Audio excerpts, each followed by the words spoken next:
welcome to Home Sweet Homeschool. If you're new here, my name is Ashley and I'm a homeschooling mom to one. And in today's video, I'm going to give you my honest review of Gather Round Homeschool's Ancient Civilizations. I had like a brain freeze. I couldn't even remember what I was going to say. So if you are new to my channel, you've never heard of Gather Round, or you're thinking about using Gather Round, you can visit their website, gatherroundhomeschool.com, and there you will see how to use it. You'll see everything that you can purchase. It's an amazing company. This is our 4th year using them, and we've tried almost all of them. So if you're interested in seeing some of the other ones, I have a ton of flip throughs down in my Gather Round playlist that I'll have linked below, as well as some day in the life videos and things like that that may be helpful. But definitely check out their website. You can also find them on Instagram and Facebook. And they do have an app, and I cannot stress enough how great the app is. If you're going to use Gather Round, it is so useful and so helpful. You definitely want to download their app. So let's get into Ancient Civilization. So this is a year 2 unit, and if you're new to Gather Round, it doesn't mean that you have to wait until year 2 or that it's a grade 2 unit or anything like that. The year 2 just means that's the year that she made it. You can actually use this whenever you want to. Now, we used it as a part of our world history credit for high school. I have a son who is an 8th grader, and we are just going to use the world history unit, starting with ancient civilizations and then moving to Vikings, Middle Ages, Renaissance as a world history credit. So that's why we went ahead and did it in 8th grade, to kind of get it out of the way.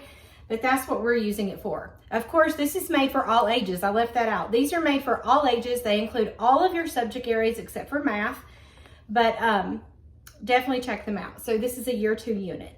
Now, something to know about the year 2 units is that they do come with seat work, and you will find those pages at the front of the student notebooks. Now, a lot of people are really confused about what to do with the seat work pages, especially if they're new to Gather Round. And so I'm also going to link below a video I made talking about seat work pages and how you can use them or not use them at all, because a lot of times we don't use them. So this is in there, and we're going to talk more about that in just a minute. All right, let me see. Yeah, I do want to go ahead and talk about seat work. So like I said, my video is going to be linked below about how to use the seat work. But for this unit here, because it's a year 2 unit, something they started in year 3 were seat work journals. And I love them because I'm one of these people that I forget to do the spelling and the vocabulary and things like that. Once we get caught up in the unit, I forget all about the seat work. So having the seat work journal with the year 3 units really kept me on track. Well, year 2 units do not have the seat work journal. So I made my own. I used Canva to make the cover, and then I just used PowerPoint to make the inside of it. And so my seat work journal doesn't match hers, but it worked. So I put our copy work in it and our spelling. I just made up some spelling activities for my son to do. And I did that for each of the lessons because I needed him to have a place to do copy work and spelling. I also included a section for vocabulary. So I would go through the lesson and just kind of pick out words, sometimes it was bold words and sometimes it wasn't. Not every lesson had some, but some vocabulary words from some of the lessons. He would write the definition and draw a picture. And then I also included something else, and this is something I really love about the year 2 units. At the end of every 4th lesson, they include narration questions. So you can do them orally, you can use them as a quiz, a test, whatever you need to do, but it really is a good way to see if they're comprehending, what you've been reading. So I just made him a little part for narration. And so at the end of 4 lessons, or at the end of those weeks, he would pick 4 questions that he would write out the answer to, and then the rest of them we would just do orally. So I left him a place to draw a picture, but he didn't really want to do that. So he would write the question and write his answer, and that worked out great for us. Now, this seat work journal can actually be found in the file section in the Facebook group, the Gather Round Homeschool community. This is in the file section. Now, it's only for the middle school notebook because that's the only one I have access to. So if you need some type of seat work to hold you accountable, go check out the file section. I do not know if it's on the app. I can't remember if I shared it there or not, but I do know it's in the file section in the Facebook group. So I wanted to share that in case you wanted to use it. Let me move that out of the way. All right, let's talk about what we read with this unit because it is helpful to see what other families are reading. So this unit took us a long time, and I don't know why. I guess because we paused on some lessons and did some extra stuff. So we read Boy of the Pyramids. This was actually recommended by Simply Charlotte Mason when they talk about their Egyptian study, and we loved this book. It was an easy read, and it was really good. And then we also read The Bronze Bow. It was another win. We enjoyed that a lot as well. And then my son, he liked these. This was the Ken Jennings Jr. Genius Guides. We have a bunch of these, but this one is on Greek mythology, and this one's on ancient Egypt. Now, he did not read these from cover to cover. He just read the parts that he was interested in. So these are really neat if you've never checked those out. And then we use this one for reference. Where were the 7 wonders of the ancient world? Again, we didn't read from cover to cover. We just chose the things we wanted to read out of it. And then independently, my son read Who was Confucius, because he is brought up in this unit, and Who was Julius Caesar. So those were good reads for him as well. So that is what we read. Now, let's talk about what's in ancient civilizations, if you're wondering. So the flip through for this is in my Gather Round playlist. So if you want to see what is included, you can look at the table of contents in the flip through, and I show you what's inside. But just a quick overview, I took some notes. You're going to cover Mesopotamia and Sumer and Egypt, the Indus River Valley, Greece, Rome, the Olmecs, China. You just cover all kinds of ancient civilizations. A whole lot. It's really hard to list all of them right now, but again, you can check out that flip through if you would like to see. In each of the lessons, we covered things like social class for that civilization. We also covered things like inventions they came up with, or the location or important people that were a part of that civilization. And that was pretty common in every one of the lessons. And so it was very interesting to see the things that they invented that are still carried out through today, and that we use some of their ideas today. So that was really neat. Like I said earlier when I was talking about the seat work, let me show you the narration that I was talking about. Let's see what lesson's that. All right, so at the end of every 4 lessons, like I said, there will be some narration questions. And again, you can use this however you want to, but we kind of use some as written, some as oral, and it's really just a way to kind of see what you remember about the previous 4 lessons. So I thought that was really neat. I like having that in there. That is very helpful. Now, this unit, of course, is very heavy on history. I mean, it's ancient civilization. So that is one reason why I'm using it as a high school credit. It is definitely very heavy on history. I actually purchased their student tracker. Now I'm keeping it in just a regular notebook. I just wanted to see if I could get used to tracking these units. Like, I really wanted to see how much time we actually spent on the stuff that we did with it. And is it going to be realistic? Because, I was thinking we would just use Gather Round for high school, but the more experience I had with tracking this stuff, I wasn't so sure. So, of course, this met the history requirement for me. And I'm like, you know what? If we do the other ones, I think we're going to be perfectly fine to consider it a credit. But I did use their pages and in their student tracker. So I bought the digital student tracker, and I really need to kind of fool with it a little bit more. I may print a little more of it and share it with you if you're interested, but I was just trying it out. So this is for world history. So it's like labeled history, but I just put world history. And so each day when we were finished, I would go in and kind of jot down what he did that was considered history. So I always counted what we read from the teacher's guide. So I would write that down, and then however long it took us to do that. And then I always counted the notebooking page as a part of history, obviously. And then anything throughout the student notebook that was labeled history, we put it in here. And so I did give him a grade on them. I just used a rubric. It's a free rubric on Teachers Pay Teachers. I used it. I think it was free. It may have been $1.50. It was either $1.50 or free. But you can find free rubrics anywhere. So I used the rubric to grade it, and I taught him how to set a timer, and it got kind of old. He would set a timer and he would time how long it took him to do the worksheets or the notebooking page, and he would write it at the top and he would circle it. So like this page took him 13 minutes to do. And so that was helpful when I was going back and recording the information in here. I would use what he wrote down. I'd give him a grade for it. And then you just total it up at the end of the week. And you can also put a grade for the week if you wanted to, but I did not do that. So, of course, like I said, it's very heavy on history. It delivers in the World History Department. It really does. As far as language arts, I wrote down each time he did language arts from there. Now, you have to remember there wasn't any grammar in my seatwork journal like there are in the year 3s. So, we didn't do a whole lot of language arts, but we did okay. So, that was that. And then I wrote down, let's see what the next one was. Okay, so science. As you can see, there's not a lot written on here. And that's one thing I wanted to talk about. I wasn't completely blown away by the science in this unit. Thank goodness we weren't using it for science. We were using it for history. And so sometimes we chose not to do the science. A lot of it was, I understand why it was in there.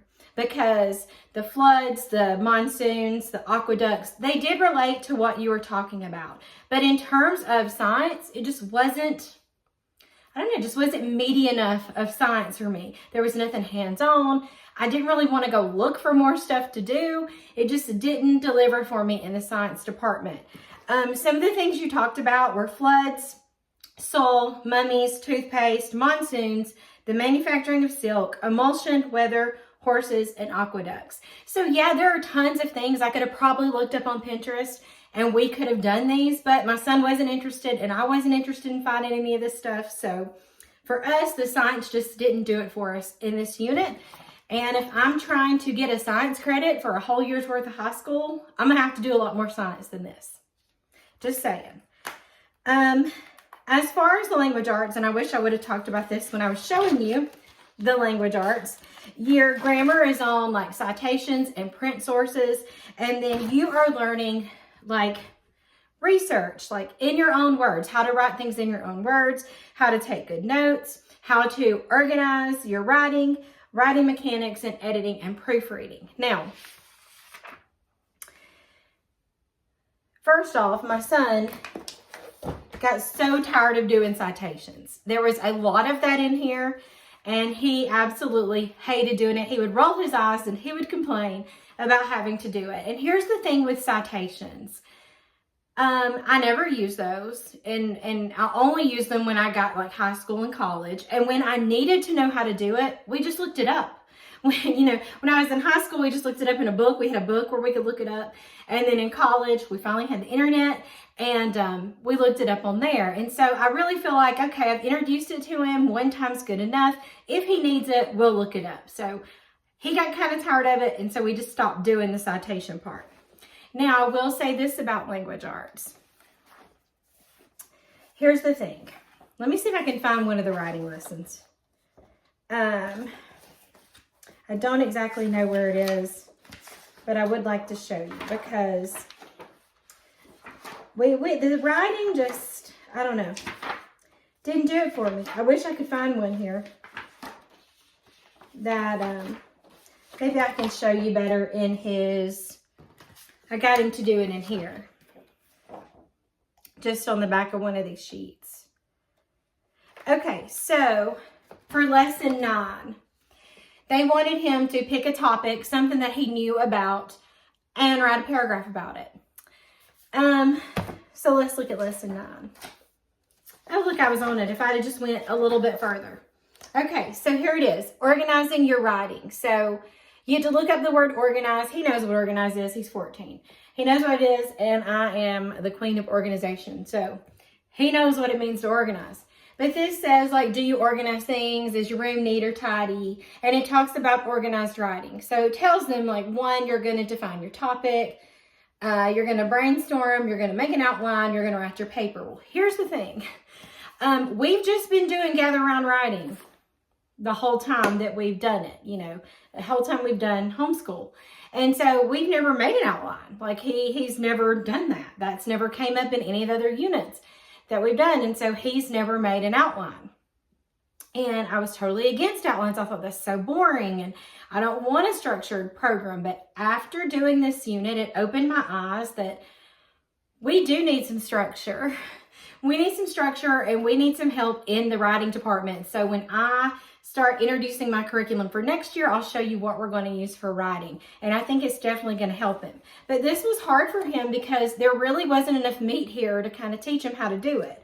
And so we did come over to like a blank page we had in the seatwork journal. And I really had to write it out and talk it out with him so that he could even fill this in to begin to write a paragraph. And once we learned how to do this part, he did great writing the paragraph, but there just didn't feel like there was enough teaching to it to be able to do it.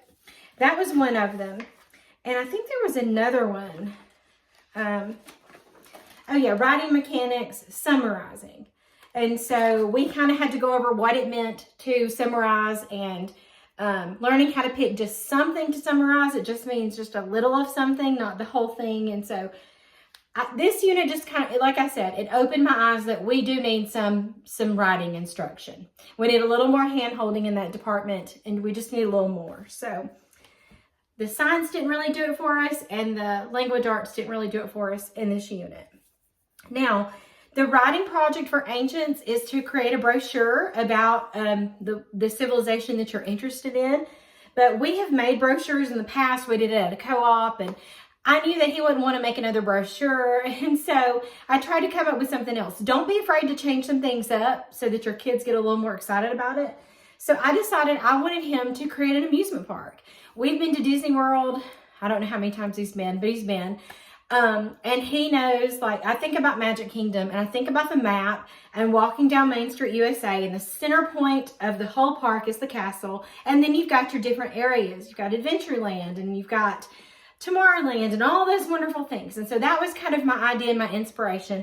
I wanted him to create an amusement park based on ancient civilizations. I knew he'd have fun with it, and he actually really liked it. So the first thing I did was print him a map of Magic Kingdom. And so we talked about the different areas and what, how it was themed. Like when you go to Adventureland, what kind of rides are you riding? And what kind of food is at the restaurants? Because the restaurants are themed, the shows are themed, the rides are themed. And so we talked about the different areas. And then I wanted him to brainstorm, pick 3 civilizations and let's just kind of think of some ideas. And so he took time, each day to kind of take each civilization he wanted to do. And he brainstormed something for the Egyptians. He picked the Indus River, which I was really shocked about. And then he picked the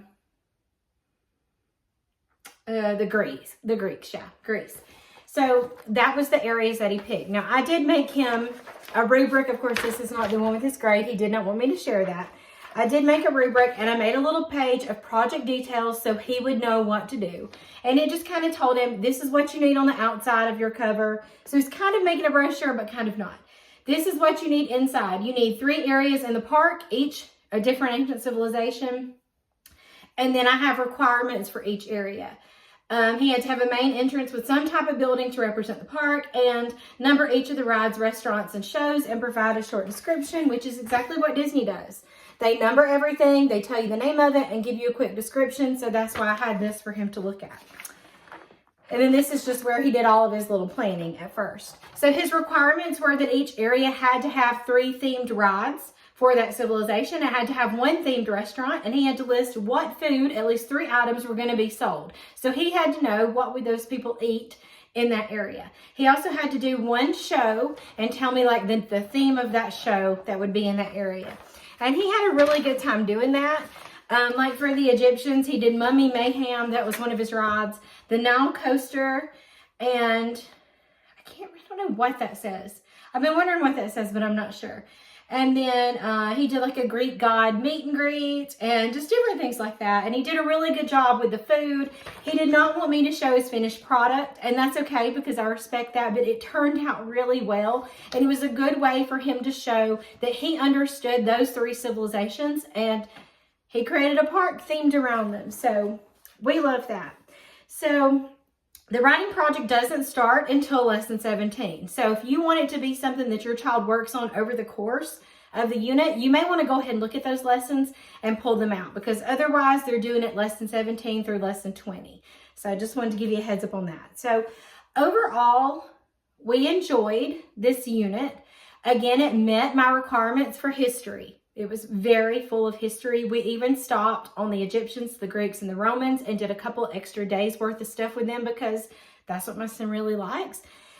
We loved it, and it delivered on that part. And in some areas, it didn't work for us. And that's okay, because they're not going to all make me happy, right? If you have any questions about ancient civilizations, homeschooling, Gather Round, anything that we've read, whatever it is, let me know down in the comments below. And as always, thank you so much for watching.